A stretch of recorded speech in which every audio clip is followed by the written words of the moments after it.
I'm Scotty Smith, and this is USL Quick Strike. Well, it's time for the USL Cup playoffs, and that's pretty cool. But let's first get to some news. Eric Winalda, yes, that Eric Winalda, has been named the head coach and technical director for Las Vegas Lights FC. This is a big deal, as Las Vegas Lights is already the greatest show. And now they have a coach that will only add to that show. I think this is a pretty big departure from the Winalda that we have seen in the past.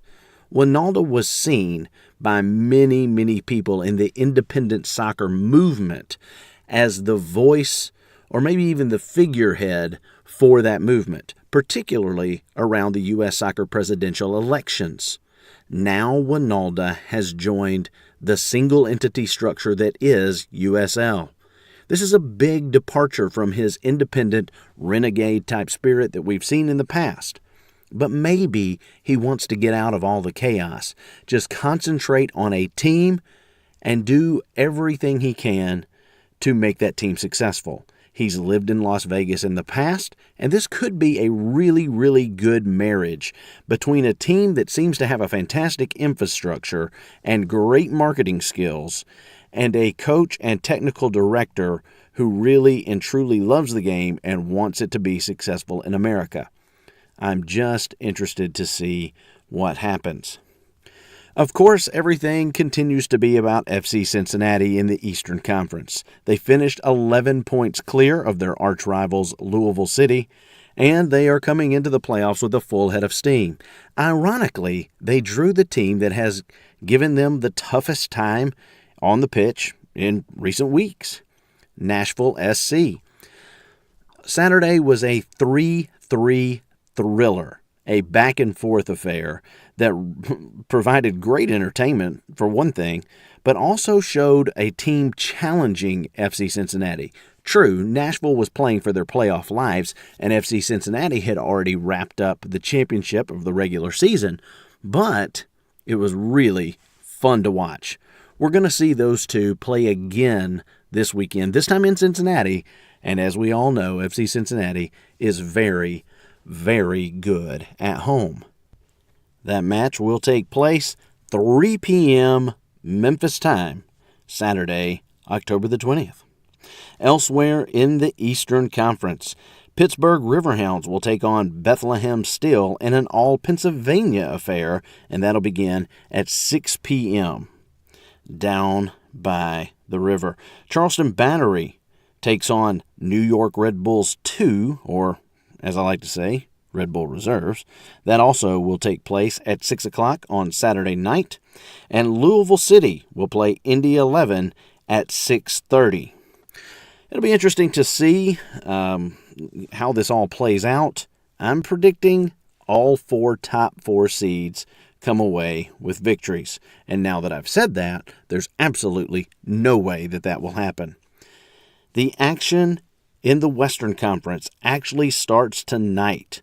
Phoenix Rising, a little bit injured, a little bit sore at the refs, a little bit whiny, but they've got to win if they want to advance, despite falling from the 2nd seed to the 3rd seed over the weekend.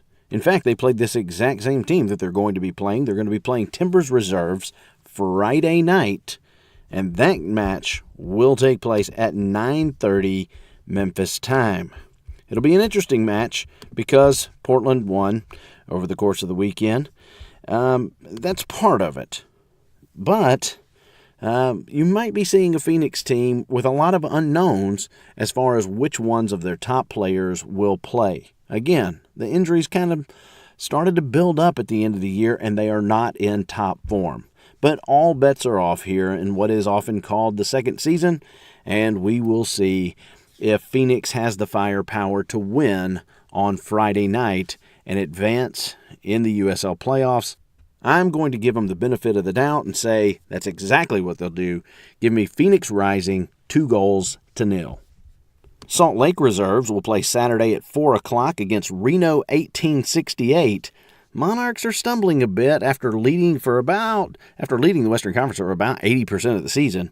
Reno 1868, on the other hand, coming in looking pretty strong after a 3-1 home win against Orange County, the top seed in the West. Give me Reno in that one.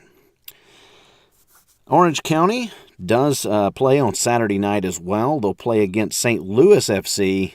There has been no breaking of the deadlock so far in that series for the season. In the game in May, St. Louis actually scored both goals in Orange County, an own goal and then an equalizer 3 minutes later. And then it was a 3-3 thriller in St. Louis in July. But they haven't played in a while. Orange County's riding 5 out of the last 6 with the aforementioned loss to Reno. St. Louis is a little bit injured up top as well, as Wallfall and Kyle Gregg may not play in this one. I'll take Orange County. And Sacramento plays Swope Park Rangers, 9:30 Memphis time on Saturday night. I'll take Sacramento. So I only have one lower seed winning this weekend. It's Reno, 1868 against Salt Lake Reserves. We'll take a look at what happens this weekend. It should be fun. A lot of great action as we have 16 teams remaining vying for the right to lift USL Cup in the 2018 season.